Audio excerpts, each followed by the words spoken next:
I don't even know what to say. Flawless. 10 out of 10 flawless. That intro was top tier. It took 2 tries, but I got it. I'm just sitting there.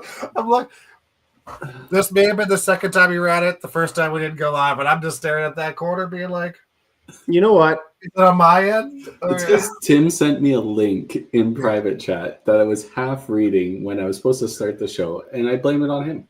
Mm-hmm. There's a couple of things we wanted to clarify here. One, a practice run doesn't hurt. Not at all. And two, we're not the ladies' podcast that actually had a conversation. We noticed it. We started late. We noticed it, fixed it, and we're basically still right on time. We're right on time. Yeah, no big deal. Yeah. Guys, like we're only 9 minutes after 7. That's perfect. Honestly, Kerry, you did a great job. Thanks, man. Yeah. I worked hard. Podcast number 209, hey? 209. Yeah. Kyle Wong back at it again. All right. Okay, well, I do have some banter. I know we want to talk about something this weekend, but I want to go a little bit offside and ask you guys a question. All right, it's about the Paul Skeens trade for his number 1 card. Everybody here knows about baseball cards and stuff like that, right? Would you take that trade? For those people who don't know out there, there's a Paul Skeens 101 card. Obviously now Rookie of the Year in the NL. But the Pittsburgh Pirates are offering 2 season tickets for the next 30 years behind home plate, autographed, 2 autographed jerseys. You can play a slow pitch game in there with 30 of your friends with a bunch of the franchise alumni there. Olivia Dunn, I mean, that helps. It hops in and wants to say, hey, you can spend some time in my box. Okay. But in the suite. And I looked over and saw Carrie, and I'm like, "Oh, that sounds really bad." Okay. Anyways, I mean, whatever.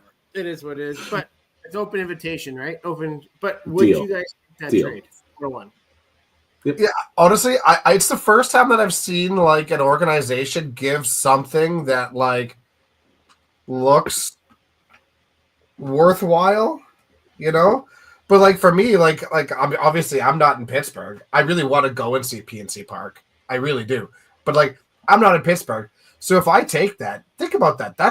I could just throw those up on every single ticket up on like SeatGeek or something, StubHub, and then just have like residual income all the time. And those seats are not going to be cheap either. It's like constant residual income all the time. 82 times a year. You always take that deal because, like, what if Paul Skeens blows his elbow, has Tommy John the next 2 seasons? Like, that rookie card may not be worth anything in 2-3 years. Like, that's a pretty good deal. And, like, look, I'm a big Paul Skeens fan. I was stoked when he came up, and I was stoked that he did what he did this year. It was incredible. Yeah. But he's also a guy that averages 99 miles per hour and like, tops out like a 103, and he does it a ton of times. Like he'll half his pitches are at 102, 103. Like how many pitchers can you say right now in the league that have done that and have not had to get Tommy John at least once? He could be the next Ricky Romero. He could have 2 bum knees. We have no idea. Right? Exactly. I mean, Tommy John percentages have gone up from like 3% a year to now it's literally at over 30% of pitchers end up getting Tommy John. Tim, would you take that deal? I just did the math. It's 4,920 games. If you like, so I mean tickets, I guess. So half that'd be games. So I think, you know what? It's not. If it's it was worth it just to have the softball game. Yeah, and it would be Park. Like that stadium is just stunning. Like that would be really cool. Yeah. And obviously, I think it'd be pretty cool. Obviously, I would stack my team, but I think so. I mean, Mark McGuire, Jose Canseco, Barry Bonds, all the roid heads. No. It'd be everybody off The Simpsons. Definitely Steve Sachs. Oh yeah. And Daryl Strawberry. Yeah. Strawberry, I think that'd be all great. But I'm thinking about it, unless it's like Otani's 50-50 or Judge's ball, I would probably do it. Yeah. Yeah, like One is it could be a horrible decision in probably 10 years, but it may be a great decision. So yeah, exactly. I mean, at least the Otani ball is an instant historic ball. There's no question. There's no question at all. Like that is instantly worth a boatload of money, and it's never going to not be worth a boatload of money. Skeen's rookie of the year. Cy did he win? No, he didn't win Cy Young, but yeah, like it's got potential, but like the one is guaranteed, one isn't, and it's at least a reasonable trade. So yeah, I like how much they're offering now. That's pretty cool. Yeah, I mean that's better than what they did for Rowdy Tellez. So I mean, good for them. But seriously, how is it they just screw their players and like basically screw themselves for free agency for years to come because of how they treated their players? And they're like, we're going to give you all of this money so that we can get Paul Skeens' card. Does that not seem weird? Yeah, a little bit. What? Just my thoughts. Anyways, it's I always thought it'd be interesting. So yeah. You seem so far away, Tim. What do you mean? You're like backed up from the mic. You barely hear. Oh, I'm just just lounging. I'm comfy in my chair. Yeah, I'm lounging in my chair Nice. now. Nice. My arms on it. Yeah. Another banter piece that we should probably talk about. Mm-hmm. 1 second here. I should have had this all prepped and probably letting our special guest down because I don't have anything prepped for when he comes on. But something pretty crazy happened at the 5PL. 11 in a row. It was. Look at him cheering. I don't think that's for 11 in a row. It was awesome. I'm gonna say I've ran one 5PL. I've been involved with one 5PL, and right now I'm batting 1,000 for a perfect game. So like, Fair. if you guys want a perfect game, get me to run your league. Okay, that's perfect. That's you're not playing next Team Pressure game. Yeah, perfect. I'm not actually. It was awesome, and like all of his shots were like so pure. First one in 10 was an absolute bomb, absolute no doubt out of his head, and the next two got like he threw it heavier, but heavy on the left side with tons of rotation with his hook, and it just crunched, and like they were just exploded. It was awesome to have your 11th shot, and like it didn't look like he had any push on that shot at all. He finished that shot. It was really cool. It was fun to watch. We were obviously running the other stream, and all we could hear is like, oh, somebody's on 8 in a row, 9 in a row. Oh, they're in 10. And then I was like, okay, let's not ruin it. Like, and we were just jumping into commercial breaks. Like, if you want to see a chance at perfection, maybe jump over to the other stream.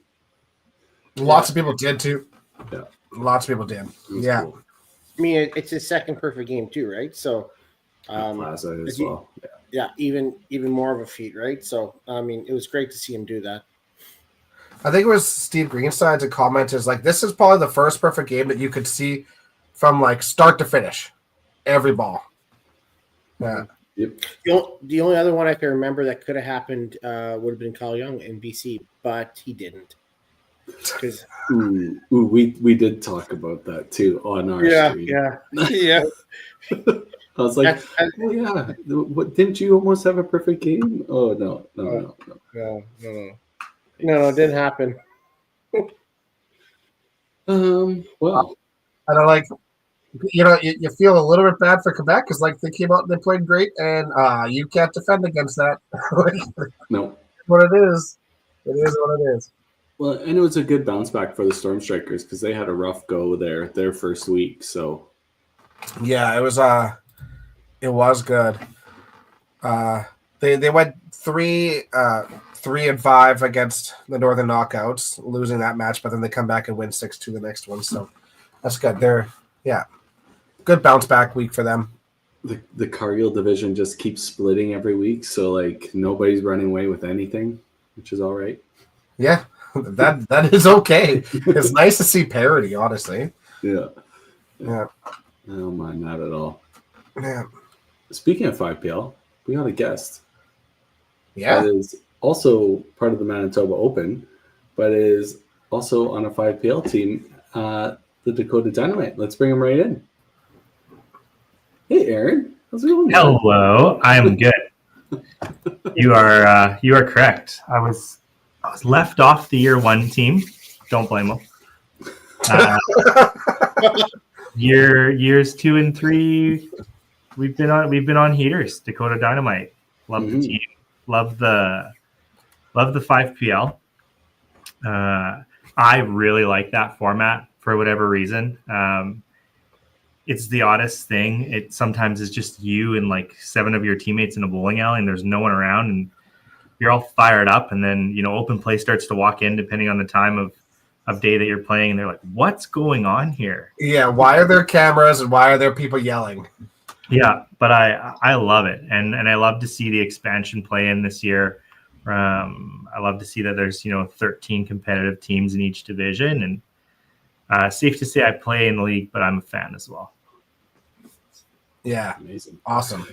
You guys are decent in season 3 too. You did average 275, and you're playing really well now. Obviously, you guys only played 1 match so far.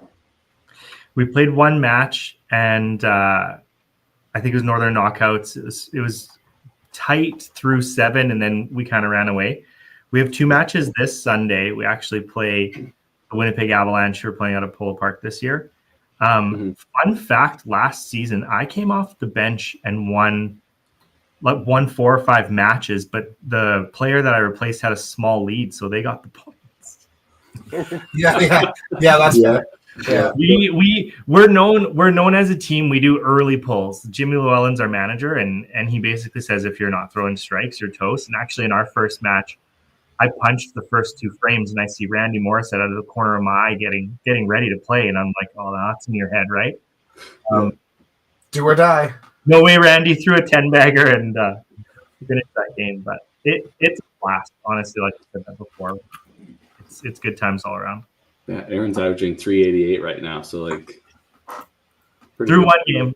It's no Jesse Lee 1400 Snowman. I was just looking at that. That's wild. Yeah, it's crazy. Yeah.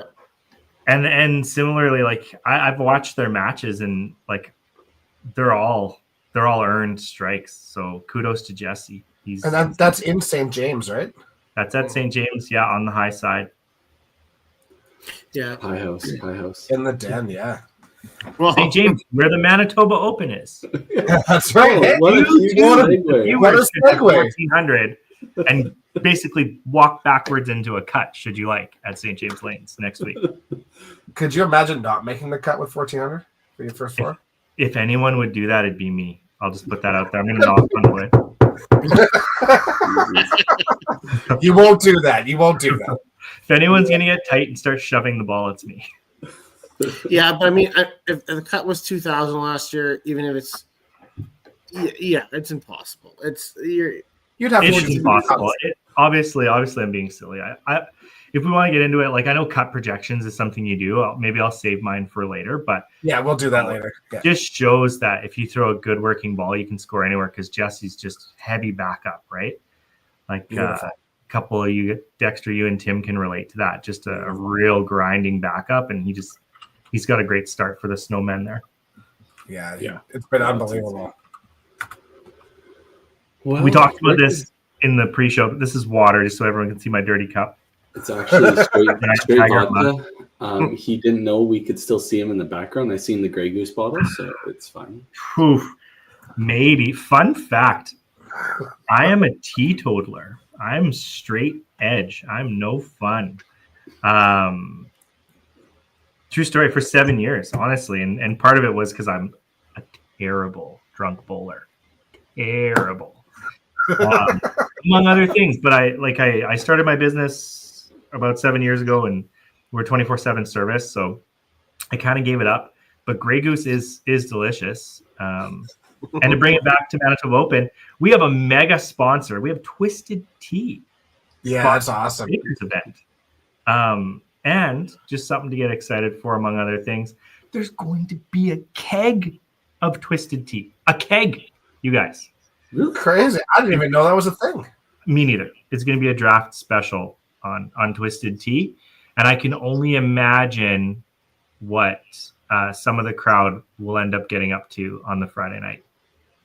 The Radler there is so good too. The Radler is good. The Moosehead Radler? Yeah. Yeah. Yeah, it's good. Yeah. Yeah. It's my favorite. Interesting.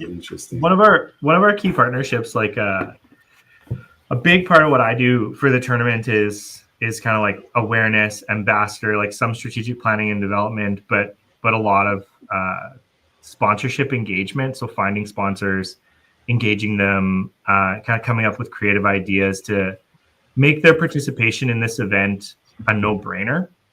And so one of the companies that's been a sponsor since day one is Wet Sales. And Wet Sales is a wine, beer, and spirit distributor here in Manitoba.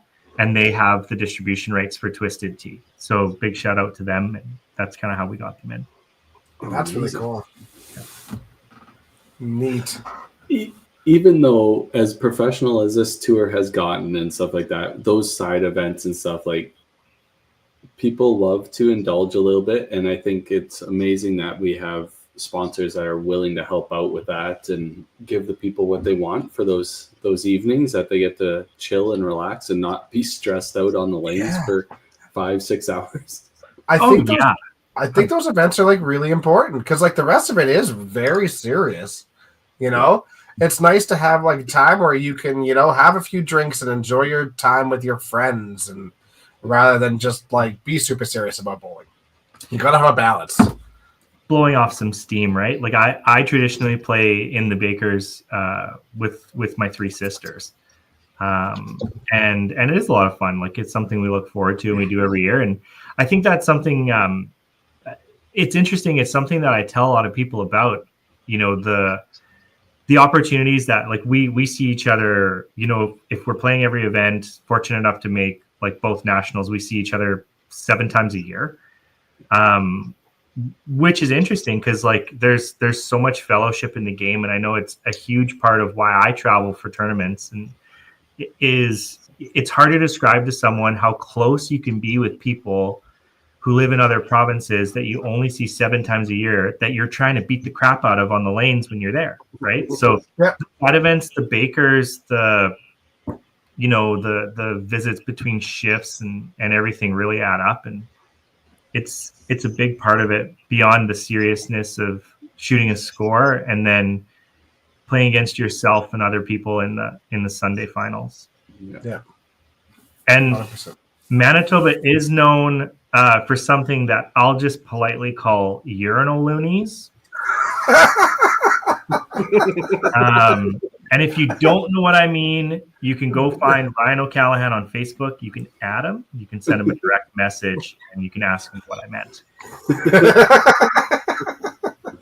What a fun side of it.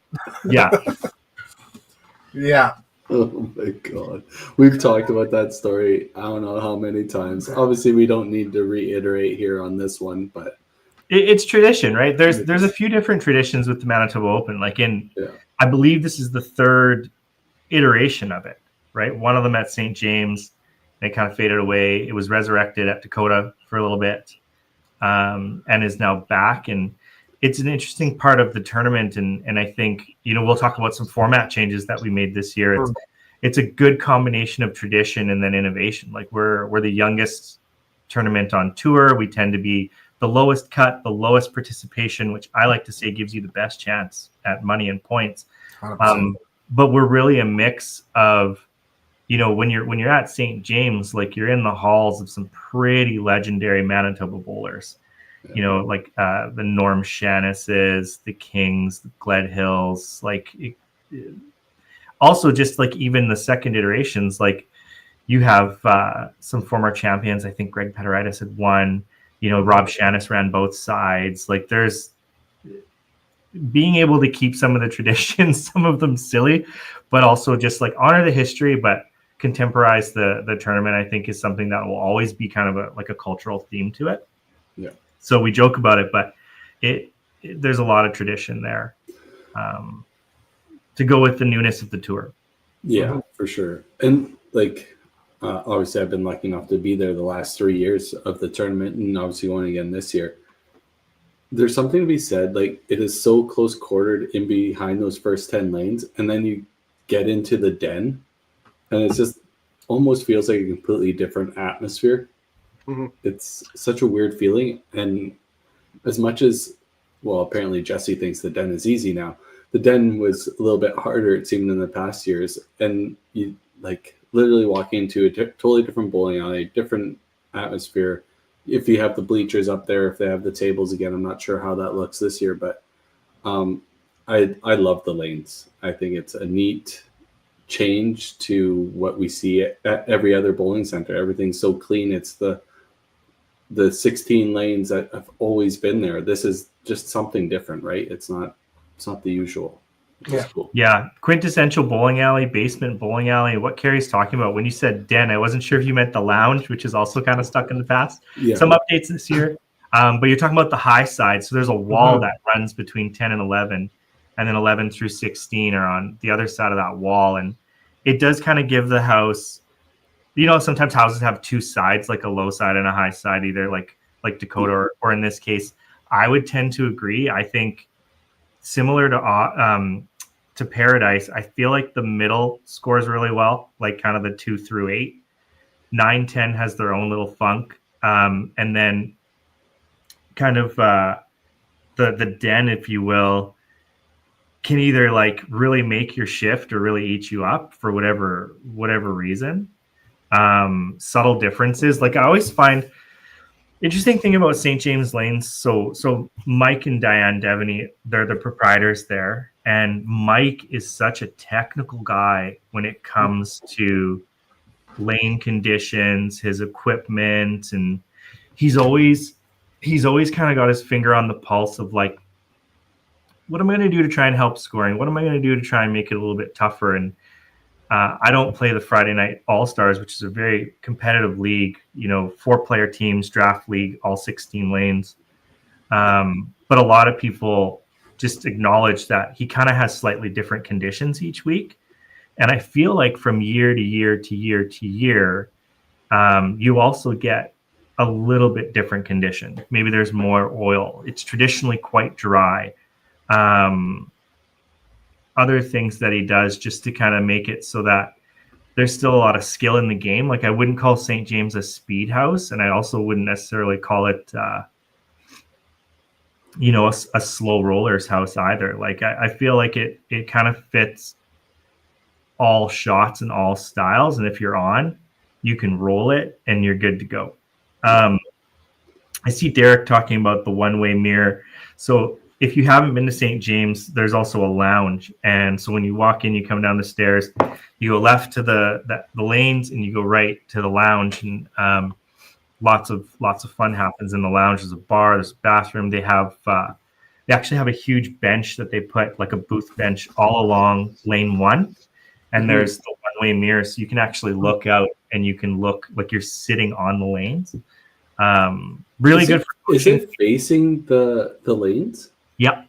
Yeah, absolutely. Oh, that's awesome. There will be lots of people sitting there drinking some twisted teas, watching the Bakers play for sure. 100%. I have a vivid memory of Anthony Street getting like really close up to the window, and you could kind of notice him. Fun guy. He tends to come out too, but there's lots to like about St. James. Just has that real quintessential nostalgia feel that you talked about, Carrie. Mm-hmm. And then I just like to also say, like, it truly, like we saw, like Dexter, you and I were there for Masters Nationals last year, and like the seniors were there, and like we saw a whole bunch of variety of shots, and it wasn't necessarily like it favored one ball. Like there was a ton of kickbacks, or if you threw it slow, you didn't blow by. Like it'll be fair for everyone. Like if you're throwing it good, you're going to get good scores. And if you're not quite on your game, you're going to end up fighting a lot of chopped cherries, I'd say. A lot of picks. Yeah. Mm-hmm. But, I mean, outsider looking in, I've never been to St. James, but outsider looking in, you see somebody throw like a rolly ball or somebody with finesse, and then you see Derek or Matt Harmsby able to play well there. So it seems like it can score for any kind of ball. It's just a matter of if you're on that day or not, right? So yeah, 100%. if you're on or not, and can you adjust? Absolutely. Like, I think we could get really technical here. Like, I'm a very technical guy when I think about the game. Like, my dad was my coach forever, Jack Alblas. Like, previously won like the coaching award at C5, and just a guy really passionate about the game. And I kind of took a lot of that up. Kyle Wong, who's in the chat, like him and I get real nitty gritty on it, like borderline neurotic. But what I notice is, like, obviously it dries out as you go along, but I've had some pretty good runs in the Manitoba Open. And even I played Derek last year in the first round of the 16s. I punched 7 times. It was a record for me. And it's because it dried out. And the way I got off it is it was already so dry, I had to adjust, like, a little bit of angle, moving on the approach, moving your target. But it can change like just like that. I mean, in any bowling alley, but really it seems like there. So even shift to shift, if you play Thursday or Saturday, or if you make the finals and you're kind of making a run, it's really challenging that way, where it's not like a ton of oil and you can just find a spot and like really spot bowl and dump the spot. Like, you have to even lane to lane, or the den side or the high side or the low side. I would encourage anyone who's coming out, like, just be open to kind of the feedback you're getting.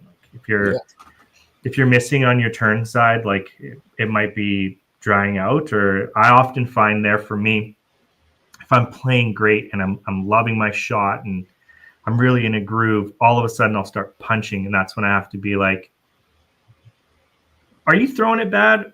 Or is it just moving that extra board? Like, or is it just biting that a little bit early? So encourage anyone to come out. Like, it's going to be a challenge. Like, it's been talked about already, that how we tend to be the lowest cut, and for a variety of reasons.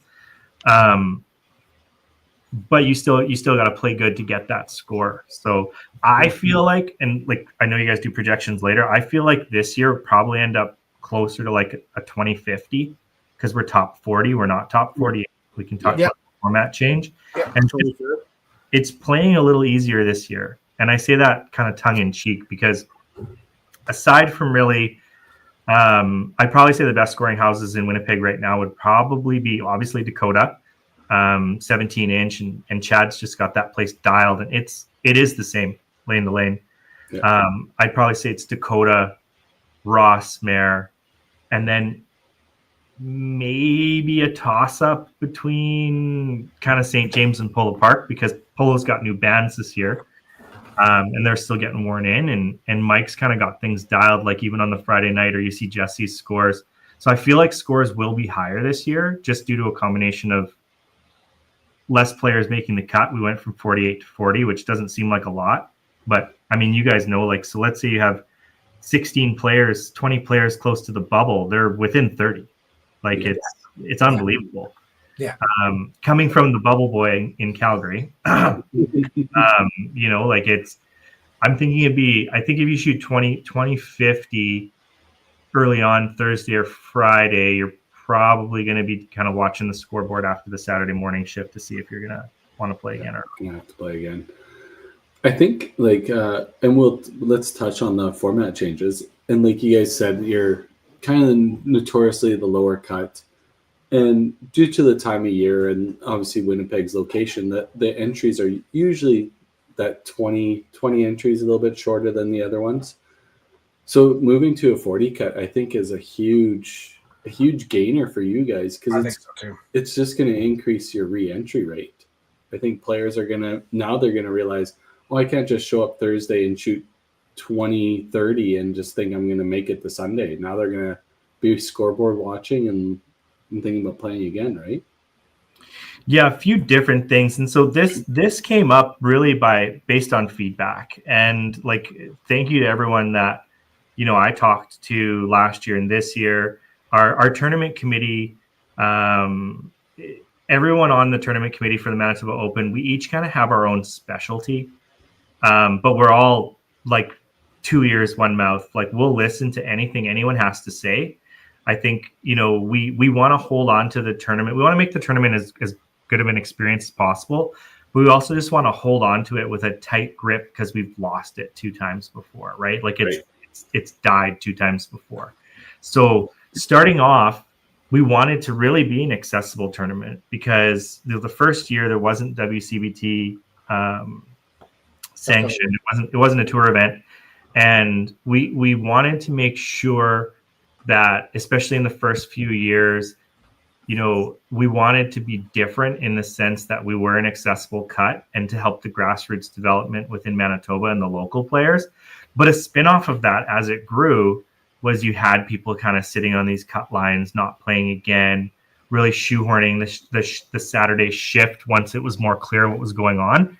And we had, I think, too many buys and too many people making the cut, along with, again, an accessible, but like a 3-game play-in that with a 50-point bonus, if you had one bad game, it was really hard to qualify out of, even as a wild card. Yeah. So by going to 40, yes, correct. Like the goal is, that was feedback that was received to do and we agreed with.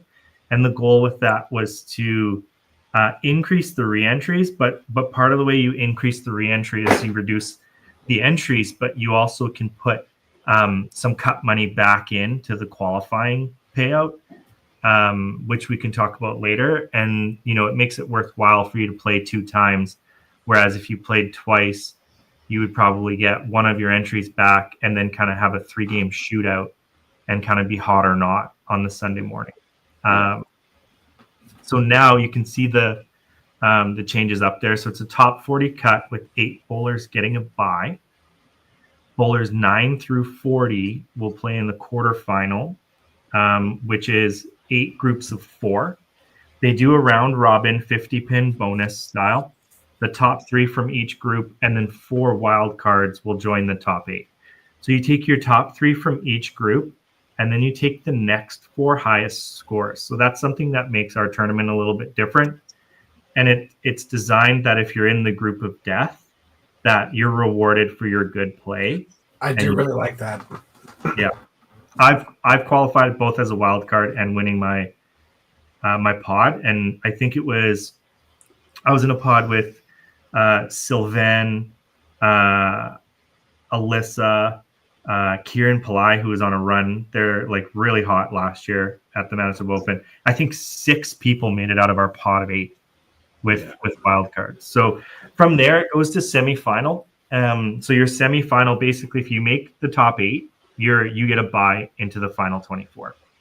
So it's a pretty advantageous bye, and we only play the 1 play down. There's not 2 sides, right? Yeah. So if you're top 8, you're getting into the final 24, and you're really setting yourself up to have a good chance to win the tournament. So we repeat that 7-game round robin with the final 24, and we're playing that down to 8. And then when we have the final 8, it becomes pinfall, scratch, 3 games, with the exception being the final. Yeah, I really enjoy that change. And like kind of as you were describing it in like your grassroots, and I think what we seen, was it 2 years ago, we seen a lot of the local higher players. They tend to sit and just play the Saturday shift, right? Because it's like, oh, it's a top 48. It's like maybe I only need to play 1 shift, and I get the reasoning behind it. But now maybe this top 40, maybe they'll be like, well, I'll play Saturday morning now, and then if I have to, I still have another shift, right? It might generate some more local play, which obviously Manitoba, like the Manitoba in the last 3 years, your local support is astronomical. Like even going through the list here before podcast, I was like, literally every Manitoba player I know is on that list, which is amazing. It's awesome. It's so critical. Yeah. Like if I look, you're right. So local engagement will always be something that drives us. And some interesting facts about Manitoba. Okay. And someone can fact check me. I'm using Tim Hooper. So it's good. So they're pretty solid. It's probably good. Yeah. Manitoba is actually the 3rd highest grossing championship province in Canada, right next to Southern and Alberta. Yeah. And a big reason why has always been, and we're seeing a lot of this right now through player development, through, you know, the Colton Yuzwa, who really close friend of mine. You know, you see some of the pro league players like Matt Rodich, even Sam Gilardi, right?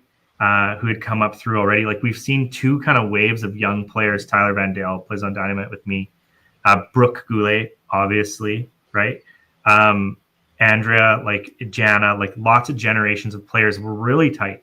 We're really tight. And we're really competitive. So lots of Manitoba players. We are seeing some, you know, a handful of the Saskatchewan players. I would love to call them out because it'd be great to see, you know, more of the Regina players out. And you know, Len tends to come out. Len and Seth.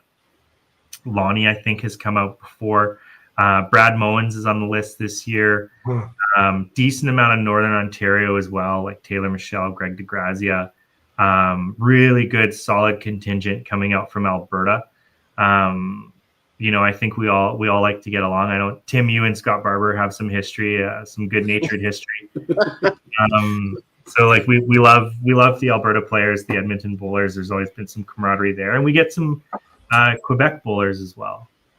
Sylvain, Chantal, even in past generations, it was Luke and Bruno. So the goal is, let's get as many people here as we can, because once you come here, Dexter, for the tournament, you're gonna want to come back. It's a great tournament. Like it's interesting because the comparison's the thief of joy, right? We all know that expression. And if we're comparing ourselves to a 51-year-old tournament in Alberta, the Autumn Open, which is a great tournament. I don't know how long TPC's been around. Was it 20 years? 21 years this year. Plus the 21 years this year. Right, yeah. Regina Classic, I think, is the next youngest, not by much. If we compare ourselves to those tournaments without realizing where they started and where they are, and some of the micro changes, the pivots, the feedback, I don't think it's a fair comparison. So how I really like to spin this tournament to a ton of people, when someone's like, yeah, well, you know, our entries are lower, or different things, that motivates me, because I'm like, great, an easier path to points, to money, to glory, to, you know, coming on the podcast as a champion as opposed to a guest. So, but no, for real, like it's, if you can get out to the tournament, you're going to have a good time. It's going to be competitive, and you know, we will get up to those big numbers eventually. Like that's the goal, that's the dream. And right now, just so everyone knows, last year we were 173 entries with the old format. This year we're 96 unique players. So we're 96 shifts. That number will obviously ebb and flow a little bit with people who can't make it, people who have injuries, or people who can make it last minute. Again, Dexter. Dexter needs a place to stay, everyone. So hold on. He'll do anything. He'll do anything for a place. Whoa. $5 handies. Whoa. You can. He'll share his box. You can. On the rails. You guys told me to keep it on the rails. No, you can go wherever you want. But so this year we have the sponsors, we have the money. We're 100% payout. I'll announce that here now. Based on 150 entries. So first place payout's going to be like around 6,000, like it has been, based on 150. But you're going to see, because we eliminated 8 spots and we eliminated a round of payout, you're going to see things kind of jump. Like if you make top 8 and then you win a spot in the pod, like you're approaching 1,500 easy. And so this is, again, like what we work for, what we motivate for. Like Mitch says here in the comments, if you build it, they will come. I think so. I think some of this is also timing. Like I know the timing of it this year, we're kind of really stuck in not the best segment of when to run these tournaments in terms of it's high season for proprietors. Weather starts to turn. It's just after TPC and right before Christmas. So if we time it perfect, obviously that will help.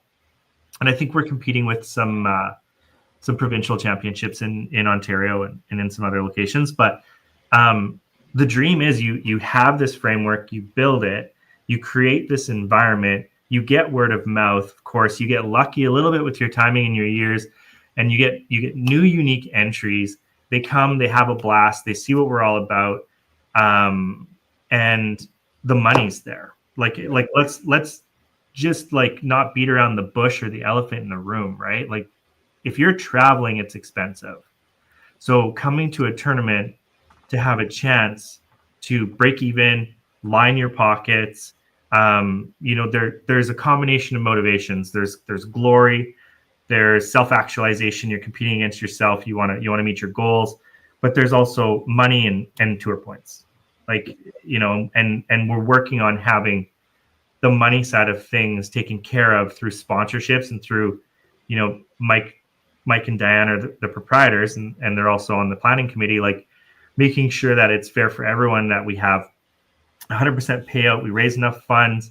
The proprietor doesn't have to worry about closing their business for a busy weekend, losing out on all these corporate parties. And then everyone can just come and play. And there's not any I don't want to call it like backhanded compliments, but I get a lot of that. And it takes a lot to offend me. I'm not offended, but I kind of just look at it a different way. I look at it as, hey, you know what? Like, this is a growing tournament. We've come incredibly far in the last 2 years, let alone 4. And full credit to the planning committee and to our sponsors. Like, we had every single sponsor that participated last year come back. Oh, that's awesome. And we added to it. And a lot of that has to do with strategic partnerships. Like, my role on the planning committee is really like sponsorship engagement, awareness, and making it a really intelligent spend for them, like targeting people who will understand that these are really their clients. Like, some of them are personal relationships, and some of them, like, I really butter them up. Like, I take them bowling. I'm like, this is fun, right? Yeah, come down for a beer. I'll buy you a beer. But like, we have CertaPro painters, service-based industry, Total Moving, a drain cleaning company, financial planner. Perfect. Yeah, that is the perfect sponsor for Piss Loonies. Yes, urinal finances. Sorry, my bad. Yes. Your Style Financial, which 2 years ago actually was on site helping people plan and budget for their season, like to play every event. Who else do we have? We have Landshark, Twisted Tea, Wet Sales, I mentioned. Can't forget Prospect Property Management, shameless plug. Like, we're the presenting sponsor. We'll always come back. That's near and dear to me, which is why we do it. But we have some new sponsors. We have Olympia Cycle and Ski, which is a neighbor upstairs. They're actually going to be, they gave us a bike. So if you need a new mountain bike, we're going to have a raffle. You can buy a ticket to enter to win a bike, and we'll ship it. So we're actually going to open this up to the Facebook land. And if you are looking for a new mountain bike, it's a GT bike. You can ride it if you're at the event. But we're going to be raffling that off thanks to Olympia Cycle and Ski. And if you live in Dawson and your name is Riley Latondra, we're going to send you a bike if you need a bike. We're going to make sure it's your size. Why do you think you need a bike? Hey? Why do you think you need a bike? Well, mountain bike. He's in beautiful BC. Yeah. Love you, Riley. Well, but we have new sponsors too, some that I'm really excited about. So we have Mortgages with Riv, which does mortgage professional. He's a mortgage broker. He can get you the best interest rate. He's also licensed in Alberta, FYI. But a real down-to-earth guy who you can have a straight talk with about if you're looking to buy a house or an investment property. Howell Mechanical, which locally does plumbing, heating, and air conditioning. And the wine house. So we have private wine stores here in Manitoba. So there's one on Kenniston, which is the highway that connects St. James to the south end. The Wine House and Wine Bar. It's a place if you're coming and maybe you have refined tastes, JB, and you like wine. You can go down there and you can actually have wine and food pairings. We've got it all up on our social media. The last one that I'll highlight that I'm stoked about, that the tour highlighted the other day. We have a sponsor who's an athletic therapist, and she will be on site Saturday. She'll have time slots to book therapy, like an assessment and therapy, where she'll give you manual treatment in the moment. She'll give you stretches and like occupational therapy to take home. Kelsey Nellis Athletic Therapy will be there for kind of the last 2 hours of the morning shift and the first 2 hours of the afternoon shift on Saturday. And as far as I know, that's the first time at an event on tour that an athletic therapist will be there. So we really pour a lot into our sponsors. I'll make this full circle because without them, it would be a very different draw. We would not be able to compete with the more established tournaments as it relates to 100% payout in prize money, because this is the first year that we're 100% payout. Totally.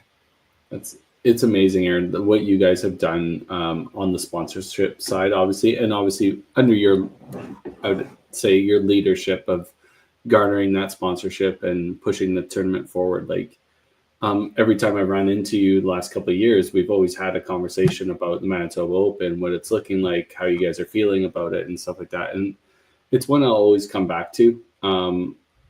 Not only do I like the lanes, I like the people. You guys are amazing. The area is a little sketchy when you're walking to the bowling alley late at night, but other than that, it's amazing. And like, I'm happy it got on tour, and I will continue to push the tournament. I always do, and I like what you guys have done, and I'm looking forward to playing it again.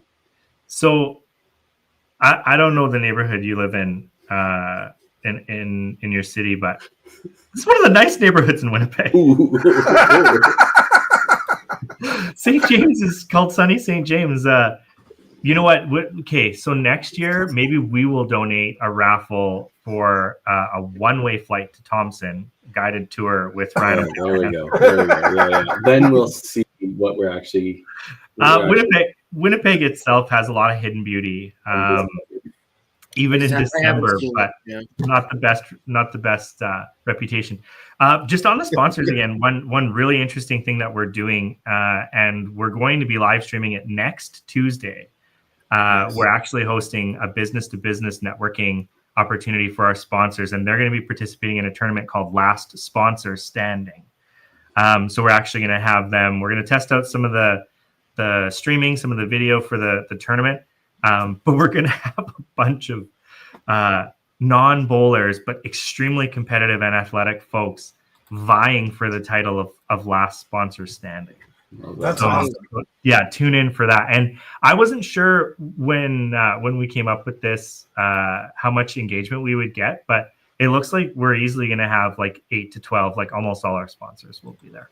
That's wonderful. Amazing. That is awesome. I know you kind of mentioned that in Calgary. Like I said, like Carrie mentioned it, what you guys do for your sponsors is second to none. I know like we struggle with it at TPC, but what you guys do and the time you put in, Aaron, it's incredible, right? And there's no reason why these people aren't hopping back in, because you're giving them something that they truly appreciate. So the mixer or whatever you guys got going on that Tuesday, it's just kind of icing on the cake, I think. It is. And like, I'll go back, I appreciate that, but I'll give full credit to the way the planning committee is laid out. Like when it comes to sponsorship, we also have WSH Heavy Haul. That was all Jenny. Like, and that's a company out of BC. And so what tends to happen is throughout the entire year, Jenny DeVenny and I are on the hunt. Mike tends to take care of the liquor sponsors. And then what I often do is about, when the season starts, I start to bring people around the lanes and we start to have a conversation. And similar to what we talked about from competitors for feedback, sponsor feedback, what's working for you? What are you looking for? So you're right. Like we cater to them, but truly it's because like, I can't reiterate this enough. Like we've got like our arms wrapped around this tournament. Like there's blood, sweat, and tears like there are in any of these tournaments. And we want to celebrate 50 years on this podcast. Oh God. In 50 years, potentially. But I hope I'm dead. We'll tell you what, walk to the bowling alley at night when you're here. Perfect. But apparently a high-speed chase is worse. I could wax so much poetic, but it truly is like we try to make it a very professional tournament, a great experience. And now it's an opportunity where it's worth the travel. It's worth the time. Like, I know Evan, who won Autumn, is coming this year, which is great. Like a lot of unique entries. And if you have some success early in the year, maybe you don't really get off to the start you want at Calgary and Edmonton, or one or the other. Find a last minute flight this year. Dexter said there's a sale on. They're still low. I've been literally just punching it in. It's not even a sale. It's just cheap. So because I have the WestJet credit card, I don't have to pay for bags. So if I do ultra basic, it's $277 round trip. I'm down with the ultra basic. Like I've been flying just with like my personal item, and I'm just bringing it just to carry on. Yeah, this one you're not allowed to carry on, but you are allowed a personal item. But because I have the credit card, I get free bags still. Yes, that's a life hack. Maybe we can get WestJet and MasterCard to sponsor. See how I work? Hey, this is how I work. We tried. If you get it first, we're gonna fight. Okay. How do we? If we're creative on how we can attract more people, Tim, I'm really not trying to pick on you, but maybe we can do a cage match, you and Scotty. Oh, that'd be good. Yeah. Just give me the shirts off, right? Yeah, shirts off. Just give me the only chair, though, please. The only? Oh, of course. We got to give you a chance. Those who don't know, there's a long history between Scott Barber and Tim, among other folks from Edmonton, just pranks at nationals. What do you mean? What do you mean? Give him a chance. It's basically going to be like Logan Paul versus Mike Tyson. Ooh, I love it. Scotty's 78 years old. Scotty watches. Scotty listens. He uses all this as ammo. So keep it. I know. I'd say it to his face though, so it's fine. But I could talk forever. I'm having a blast. But what else do you guys want to know about the tournament, or what else do you want me to elaborate on? Well, we've gone through the format. Why don't you talk a little bit about the Thursday night? Yep. So we have an interesting side event on Thursday night. We have 17 participants, but 32 spots. It's a high value side event, singles event called Last Man Standing. So the way it works is, I believe it's 3 games to start, and you take the bottom 16 out. And then I think it's 2 games. It's either 4-3-2. It's up here somewhere. There we go. So you have 32. So you play 4 games, and the bottom half are eliminated, or the bottom 8. And then 3 games, bottom 8, 16, bottom 4. And you kind of work your way down until there's 1 person left. So what's really interesting about it, it's not a cumulative scratch event. It's kind of who can survive the longest. Yeah, it's like a survivor event. Yeah. That's sort of what we did with our constellation a couple years way back when, right? And I think I do like that because it kind of, if you have a bad game, but you're not as bad as the other ones, it's okay. Yeah, that's exactly it. Yeah, it can be a great feeling. This is the 209th podcast. You could have 209 and you look over and there's a guy with a $150 open in 9. You're like, come on. I feel great about that score. But that's also an ode to tradition. So that's a format that predated this version of the Manitoba Open. Okay. And there are still spots open. It's $225 buy-in. It's also 100% payout. So different from last year. So last year had some lineage on all the side events, Last Man Standing, and the shifts, the main event. And this year there's not. So we need 15 more players. Maybe if there's some people coming, they can grab a sponsor. If you're coming out the Thursday night, maybe a chance to win your tournament. Probably see a little bit of that fun-loving debauchery that we aforementioned from the Friday. And it'll be the freshest ever that the Twisted Tea Keg will be the entire weekend. Aaron, you heard it here first. You can add me to that list. I will be. Whoa! I am in the spreadsheet. You sold me. And I'm adding you in. Okay. What's your email, Carrie? Wait, I'll get it after. Okay. I don't want to dox you on here. Awesome. Oh no. But yeah, my involvement in the tournament, obviously I'm a lifelong bowler. Like I've played against you guys for years and years and years. Took a little bit of time away from the game, which sometimes happens, right? And I've since come back, and I kind of started off the first year it was here. My company was small. Prospect Property Management was small, and I was kind of kicking myself for not getting in with sponsorship.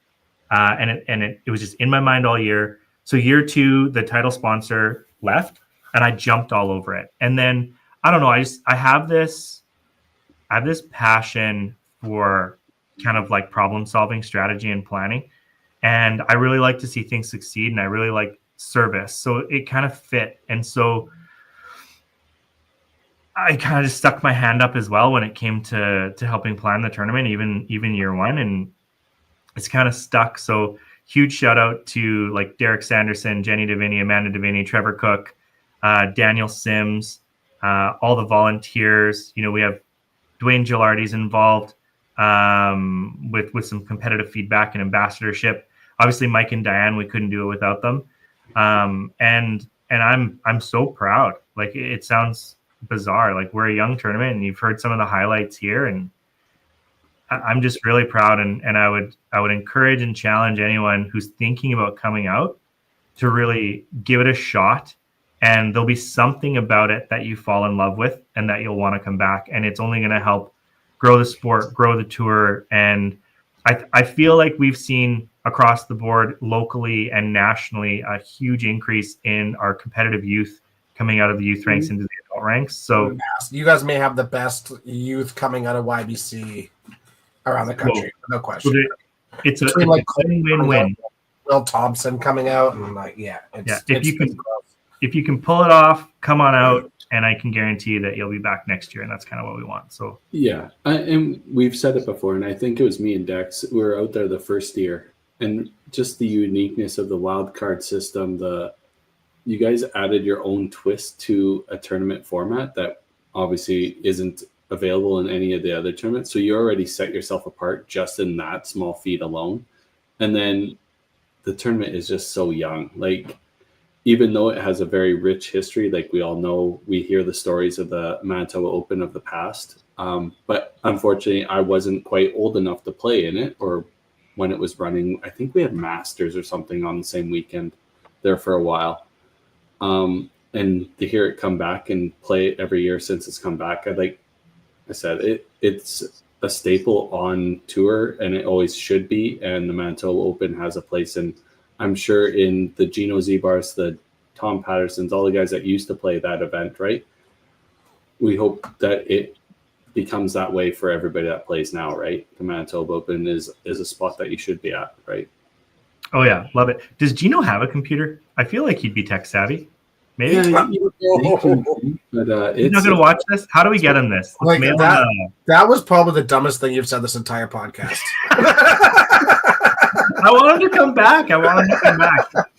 It'd be so good to he didn't even know how to change his birthday on Facebook. Oh, poor guy. Yeah, it was rough. But yeah, like, anything else you guys want to know? I'll just put this out there too. Like, I'm on Facebook. If you can find me, we probably have mutual friends. Anyone who's watching, I am all ears. If you, from the outside looking in, or at the tournament, if you see me, you want to grab me there, you want to send me a note. I would love to hear what people think of the format and what people's experiences are, because that's really what we want to do. I'll repeat, like, we just want to get that much better every year. And it's interesting talking about it. I guess it never really sank into me, whether it's the last man standing format. Like, we talk about how you don't necessarily have to be the best, or you don't have to like be the top player in the block of games.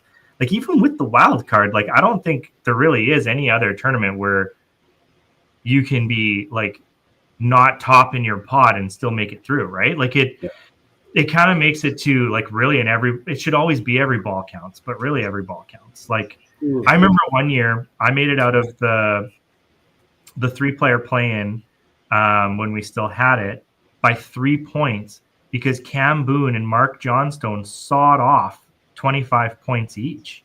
Yeah. Oh yeah. It's wild, and no other tournament will you really see that, right? So Yeah.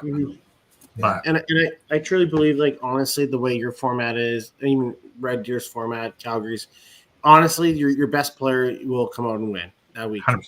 So, or I find like TPC, Kieran and I can attest, maybe not the best bowler comes out and wins all the time, but no, no, just kidding. Well, But but like there's a yeah, big deal of luck, right? And Yeah. there is in the pod system too, right? You could get the pod of death and stuff like that. You could get in a rough situation, but the wild card kind of gives you that out, right? Like Yeah. it's like 100%. I may be in the toughest pod, but if I play strong enough, I might get out of here. Like Yeah. it's okay, right? and that's Yeah. and that's sort of what drives me crazy is you see guys like I haven't played Manitoba, but you see guys in Red Deer maybe not give it their all for the last couple games. Yeah, because they're And- dead in the water. But you know what though? I mean, Could the stink extra somebody 50 else. the extra 50 points really messes it up. Or you know what? You shoot like a 380, all of a sudden you might have a chance, right? Yeah. Where like the same thing in the wild card system, you have to keep playing because you never Yep. know if you have an opportunity, right? And Absolutely. I think that's the way Sunday should be. I think well, it's then good. it converts to the pinfall, and I've lived through that 3 out of the 4 years, and it's a tough switch. Honestly, it really is. Like to go from kind of that match play to the pure pinfall, or from the single game focus to the 3 games. But it is a pretty true way. You're right to kind of have it go, and because like I think we've all been there where if we're in a bonus, final type situation where you shoot 301 to 320, and then or you shoot like 275, you get 1 pinned and you lose the 50 pin bonus, and like you're 50 pins is a lot of pins, right? Yeah. So to have it there, the wild card was something that even when we talked about the format changes, there were a lot of people who were like, we're not getting rid of this. Like we're going to find a way to keep that in there. Yeah, and I think that was definitely the right decision. I'm looking forward to it. Cool. I have the flight queued up. We'll see. Is there? We'll see. Well, Jeff Watts says he has an empty extra bed. I see that. Just talking to Kreitzy before this, so we'll see how that pans out. Tim's talking about Scotty Barber too, so I'll see what I can. I'll see what I can muster. Yeah, I appreciate that. Like, I would encourage if anyone's thinking about it, hopefully they watch this. They don't get too bored of my voice, just waxing and waxing. But that it maybe influences them, because that's really why I was excited to come on, because I can't help but just get so fired up and so passionate about bowling in general. But this tournament, I think the narrative of it being that because we're so new and because of the previous format, the narrative of it almost had like a negative connotation. I don't think that was fair. So I really wanted to come on and say, like, this is the most accessible tournament. This is like a warm and fuzzy. You're going to love every minute that you're there at the lanes. One of the friendliest tournaments you'll find. And if you come, you'll come back. So I would really hope that if anyone watched this and they're on the fence like you, Dexter, that, hopefully it swayed them to make the decision or have the confidence to come out, because it'd make all the difference in the world for us. And once we push past 150 entries, you're going to see this tournament has the potential to have the highest payout of any of the tournaments. Truly. I believe that in the next 2, 3, 4 years. So I'd love to see us push 150, 175 entries this year, 200, 210 in years to come. And you'll probably see it stay top 40 and see that cut line increase. But,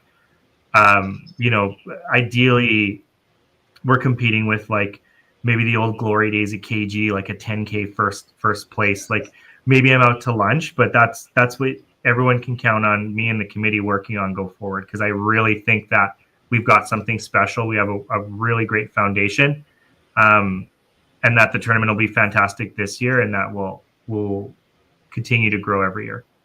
Perfect. Yeah. Well, Aaron, like obviously you're a great ambassador for the tournament and obviously for the sponsorship part of it as well. But we would be remiss if we didn't make our guesses. So the cut projection. Oh yeah. we need a cut projection and we need a winner. Yeah, Ooh. I've been looking. I haven't been. I haven't been. Can I go first? Yeah. Yeah. Better. I'm gonna say 2050 on the nose for top 40. What was it last year? Cool. I think you'd mentioned 2025. I think it was because it was top 48. I think it was in the 2025, 2030. I was actually looking at the old Facebook posts. I thought it was like 2015 or something. I'll find it. Give me 1 second. I'll find it. Sorry, I'm not as prepared as I could. Dexter, I did try to reach out to Kerry Schneider. He is not coming, so you can't be his roommate. Kerry is on the list. Oh, is he coming? Okay, I was just making a joke. He did. He did the same thing to us at TPC though, so I don't believe it. I messaged him Friday morning. It's like, you showing up for the shift? Nah, man, I suck. I'm not coming. Thank you. I can't find it. So if someone is watching in the chat and they can find it, go for it. But I feel like it's going to be higher for a couple of reasons. I think it's scoring better and obviously top 40, right? So I'm going to go 2050, and I'm kind of biased, but I think she's due. She's been playing great this year. She's got the role. She throws a hook, and I'm going to go with Jana Van Wellingham. Oh, okay. Well, Jana's good. I believe it was 1995. Is that correct? That was the year before, I think. That was the year before. Yeah, I think it was just over 2. Okay. Yeah. Jana, eh? That's a good. I think John's a very good pick. I want to say, I don't want to price it right myself and screw over myself. I will say 2040. 2040. And I looked at the list. You know what? I like him because he I think he intimidates a lot of people on the lanes. But Kevin Boyko. Good pick. Because Kevin's a fierce competitor, yeah. Well, Jeff Watts, Matt Harms isn't going. He has a shoulder injury, so unfortunately he can't be runner-up again. That's a tough pick. I'm gonna say 2035. And this is a tough one. You know what? Scotty Barber. Also a good pick. Where he was rolling the ball at TPC. I'm gonna say 2045, and for me, I want to say Tyler or Will, because I think both of them are going to be fired up from their TPC. I think they both expected more. I'm going to say that Will. How upset is Derek Holm right now in the chat that back-to-back champion got? Do you know how hard it is to go back-to-back-to-back? No, yeah. I have no clue. Going back-to-back is impossible. So going back-to-back-to-back is ridiculous. I think both of those two are going to be super fired up. Fair. Will. How do you not pick Jesse averaging 340? I'm looking at the entire list too, and I just want to give a shout out to Wesley Swallock as well from Northern. I don't think that guy gets enough credit. Oh, he could also go on a heater.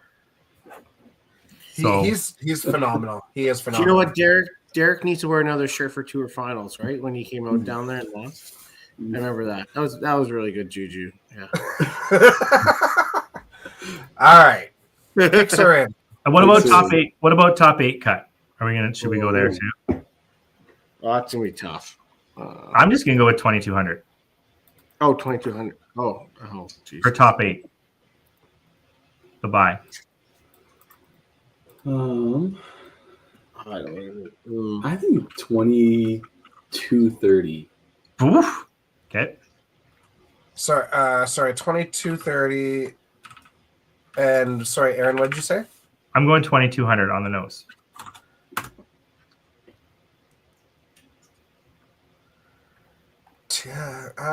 Yeah, I think 2200 is definitely doable. I'm gonna say 2210. It's not Price is Right. You should have gone 2201. I shut up. 22.11. There you 22.11. go. Yeah, he prices right too. I was hoping you do. No, that's fine. Yeah.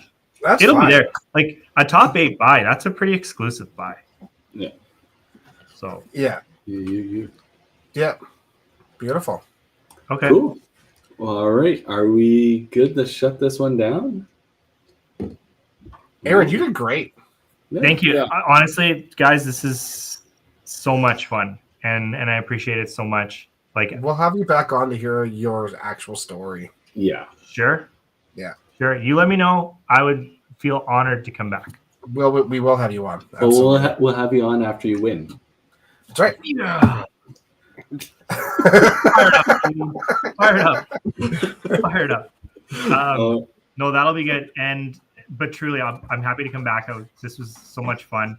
I have tons of respect for all three of you, and yeah, I was really looking forward to this when given the opportunity. So whatever you need, whenever you need it, I'd be happy to come back. Appreciate it. Thanks, buddy. All right, we'll wrap this one up, and we'll see everybody at Winnipeg Ladies Podcast next week, 5 p.m. this Sunday. Catch the Dynamite playing. Yeah. Have fun, guys. See you next week, Dexter. It's a possibility.